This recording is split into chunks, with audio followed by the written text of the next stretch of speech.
নামাজ বা মিলাদ শেষে আমরা বলি আমাদের সওয়াবটুকু হয়েছে প্রথম সোনার মদিনায় পৌঁছাইয়া দাও, এটা ঠিক কিনা? ভাই আপনারা করেন, আমি ঠিক না বলে মার খাবো নাকি? না, আমি কোনো ঠিক বেঠিক বলি না, সব ঠিক। তবে আপনারা আমাকে সুন্নত জিজ্ঞেস করতে পারেন। এইখানে আমি বলতে পারি যে আমি গুনাহগার, আজ পর্যন্ত যা লেখাপড়া করছি সামান্য। রাসূলুল্লাহ সাল্লাল্লাহু আলাইহি ওয়াসাল্লামের ওফাতের পরে সাহাবী, তাবেঈ, তাবেঈন, আবু হানিফা, শাফিঈ, মালিক, আহমদ ইবনে হাম্বল, হাসান বসরি, জুন্নুন মিসরি, জুনায়েদ বাগদাদী রাহিমাহুমুল্লাহ তাআলা আজমাইন কেউ কোন দোয়া কালাম পড়ে বলেছেন আমরা যা কিছু পড়েছি সোনার মদিনায় পৌঁছে দাও, এটা আমি পাইনি।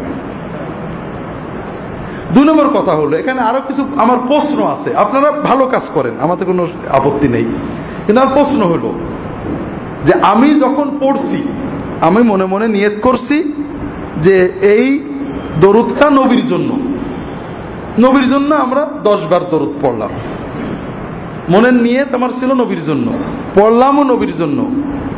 10 বার পড়ার, প্রত্যেকবার পড়ার পরে বা 10 বারের পরে ফেরেশতারা তো ওটা নিয়ে নবীজির কবরে যায়নি, বসে আছে যে আমি হাত তুলে বলবো এরপরে যাবে, ঠিক আছে না? আমি কোরআন পড়ছি মনে করেন, যদিও মৃতদের জন্য কোরআন পড়ার সুন্নত পাওয়া যায় না, তারপর আপনি পড়েছেন আপনার আব্বার জন্য, আম্মার জন্য, আপনি পুরো 1 খতম কোরআন পড়েছেন। প্রতিদিনই বসেন যে আম্মার জন্য 1 খতম কোরআন পড়বো। প্রতিদিনই আল্লাহ আপনার অন্তরের কথা জানেন, জানেন না? আপনি আপনার আম্মার জন্য 10টা আয়াত, 100টা আয়াত পড়লেন, আল্লাহ দেখলেন, এরপরে খতম হয়ে গেল, তাও আল্লাহ জানলেন। কিন্তু আল্লাহ তো ওই সওয়াব আপনার আম্মাকে দেবেন না। হুজুর এসে বলবে যে আল্লাহ এই সওয়াবটা অমুকের আম্মার দাও, তারপরে দেবে। কি মনে হয় আপনাদের? যতদিন হুজুর না বলবে ওটা আসমানে ভেসে বেড়াবে, তাই না? হ্যাঁ, যেমন আপনারা গল্প শুনেছেন যে খানা না খাওয়া পর্যন্ত রূহগুলো ভেসে বেড়ায়, খানা খাওয়ালে কবরে চলে যায় নাকি? এইরকম সওয়াবগুলো ভেসে বেড়াবে দোয়া না করা পর্যন্ত। এটা কোনো থিওরিতে মেলে না। আমরা যেটা বলবো যে আল্লাহ আমাদের, প্রথম কথা হলো যেটা নিয়ত করেছে ওটা চলে গেছে, নতুন দোয়া করব, আল্লাহ আমাদের এগুলো কবুল করে নাও, এগুলোর ওসিলা আমাদের মাফ করে দাও, আমাদের আব্বা আমার মাফ করো, কবরে শান্তি দাও, মাগফিরাত দাও, রহমত দাও। যেটা হয়ে গেছে গেছে, আমরা নতুন দোয়া করব। কথা বোঝেননি?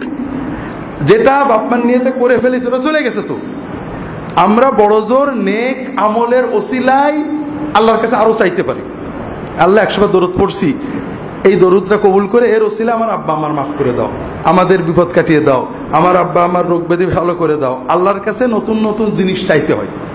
আপনি যদি বলেন যে হুজুর আমার আব্বার জন্য দোয়া করেন, আমি বললাম যে আল্লাহ আপনার আব্বাকে মাফ করে দেন, এটা একটা নতুন দোয়া।